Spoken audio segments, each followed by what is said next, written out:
Recording for Honest Trailers, Mask of the Phantasm.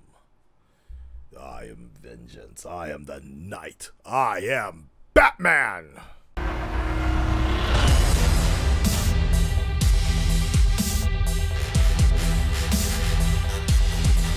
Comics Plus, what's going on? My name is Akasan, and we got another one for you here on Comics Plus. It's going to be Honest Trailers, Batman, Mask of the Phantasm, one of my near and dear favorite movies of all time. And I'm not sure exactly why they're doing it now, but I won't complain.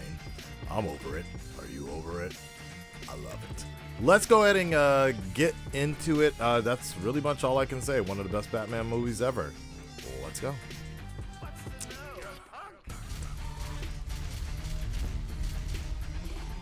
This episode is sponsored by Google Play with the help of Madden NFL 21 Mobile Football.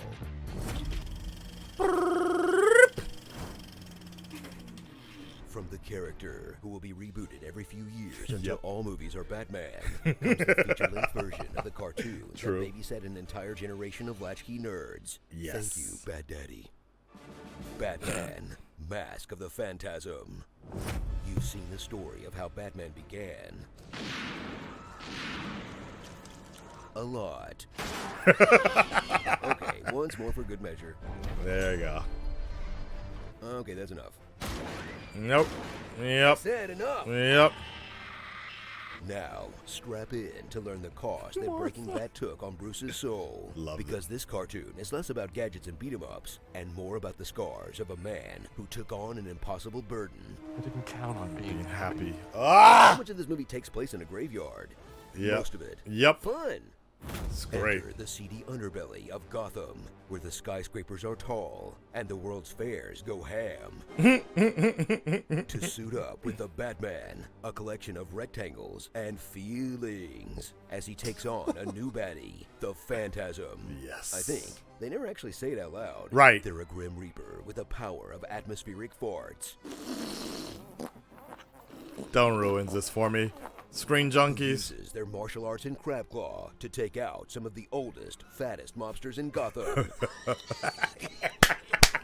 Thrill as Batman rekindles an old flame in Andrea Beaumont, another classic entry in Bruce's "we're too damaged to make it work" dating history, even though they both share a love for jiu-jitsu and their parents. Who are you talking to? My mother. Yep. What would a Batman be without a Joker? Unprofitable. So Montana shows up halfway through this one. Watch his take fall somewhere between Heath Ledger's chaotic intensity, Cesar Romero's gentlemanly warning before he tries to blow you up. I'm sending you a fun gift, airmail. In 5 minutes, everything goes up. You're not Batman after all. Yep. And Jared Leto's plausibility that he would be banging a robotic maid for fun. You get in the mood and company shows up. Come on, you really think they'd do the first animated Batman movie with an original villain? We live in an infinite universe, with an infinite capacity for more Joker stuff. True that, So true return that. to the Art Deco nightmare of Paul Dini's Gotham for an animated classic that deserves to be at the top of your best bad list. It does. By proving the best way to make Batman for adult audiences isn't with violence, even though the blood in this is pretty sick. Yep. Or by porking Batgirl for no good reason, although this Batman definitely Yo, yeah. but by pulling off what creators have been trying to do since the beginning, make a cool noir story about a guy who dresses like a bat that reflects on how sad it is that he can't stop doing so much awesome punching.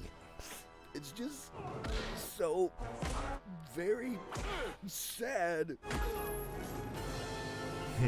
Starring The Bachelor. Fanta, don't you want a Fanta? You ever dance with the devil at the abandoned World's Fair? Lord Business. R.I.P. Damn. Lagoda. That's what I'm saying. Like, Furious a Six. good amount of these voice Only actors 7 are when they did dead that. now. Maybe 5? Zim's mom. Put a sock in the door, Bruce. Ooh. Damn, yeah. A lot of these dudes, the voice The ending actors of are Hot dead. Fuzz.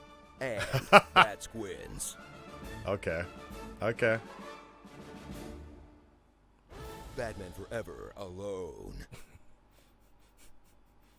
Jeez, Mr. Saul, I can't tell the difference. It's identical down to Ben Franklin's stubble. Huh. This seems like the kind of thing the FBI could probably handle, rather than, you know, a violent vigilante. Didn't realize Batman even had a white-collar crime division.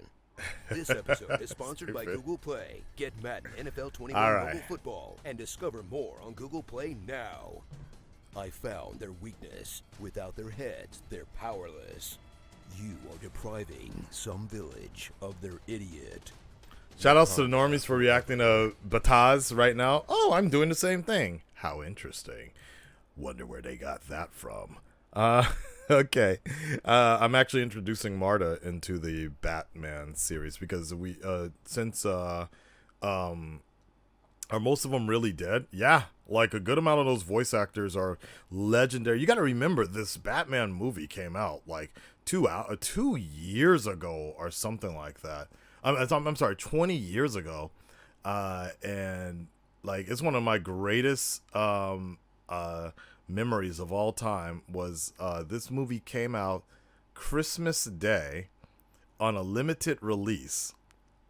And I think I've told this story before, but I'll go ahead and tell it again for those that are not familiar. At that time, I was actually homeless, like, or kind of homeless. My family and we were like going through like a really, really rough patch and problem and like a terrible divorce and everything.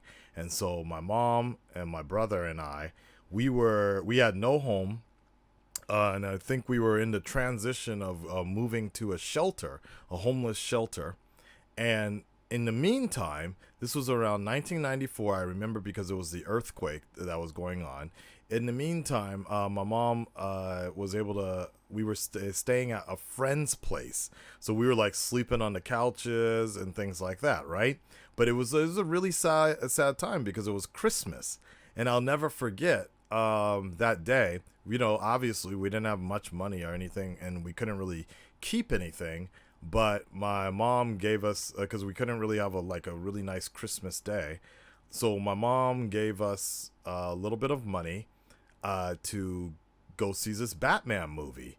And again, it was a limited release. So you couldn't, back then Cineplexes were not really a big thing, you know, on screens and everything. But I just happened to live, I was staying near the CBS studios.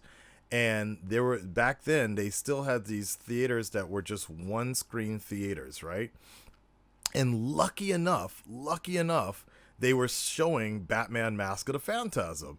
And it was out release day, Christmas morning. So essentially Christmas morning, Christmas afternoon, my brother and we just went to go see this movie. And it was like the greatest escape for me, for everything that we were going through at that time. And I will never forget, you know, it was like only like 3 people in that theater or whatever. But when the lights turn down and you start hearing the revised version of the Batman theme song, and you get these fucking chills when Andrea, I want to say Romanoff, but when Andrea, casting director Romero, I believe, when her name shows up and you start hearing and that bass kicks in, oh my god, I'm like tearing up about it right now, just how impactful that was to be a kid going through all that right then, and then seeing all that shit, and then obviously realizing, holy shit, a fucking car just went through the fucking driveway like that, in terms of the movie. And obviously for me, one of my biggest lines in that movie was Bruce at his parents' grave and just saying, you know, I wasn't counting on a future, I wasn't counting on a life, I didn't plan on being happy. And that line still sticks with me to this day. You guys all know how much love I have for the cast and crew of Bataz and all that, and especially Kevin Conroy, but that is such a deep line. And even going into my college years, I still remember a lot of those lines, specifically the one with Bruce Wayne just brooding, and that's something we never really were shown a lot.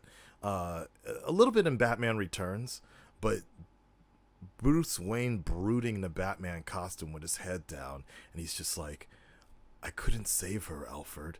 And Alfred's just like, I don't think she wanted to be saved, sir. I've always felt that you would fall into that pit of despair, or something, you know what I'm saying, right? And that shit is just so good, man. And especially at the end with Andrea. Some dude is trying to like mac on her and shit, and he's just like, nice night, right? And he's like, oh, I'm sorry, do you want to be alone? And she's just like, I am alone, or I already am, or something like that. Woo! Yeah. It's such a good movie. If you haven't seen it, obviously it's really dated now, but I still think a good amount of it stands up. And obviously Batman Begins had some points taken from that. I would love for them to try. I really would love for them to try something more. But that honestly, that was the pinnacle of DC being able to put something out and be like, yo, we got a chance to do this. Let's do this shit right, man. Because they really came out with it. And I'm so glad that we actually had an opportunity for this type of movie to exist in animated form. So there you go. Woo! Oh boy. Yeah, we should definitely do a rewatch of this movie one more time. That's the plan. The plan, as you guys know, I'm right now. Marta and I are picking select episodes from Batman the Animated Series. So because she's never actually watched it herself.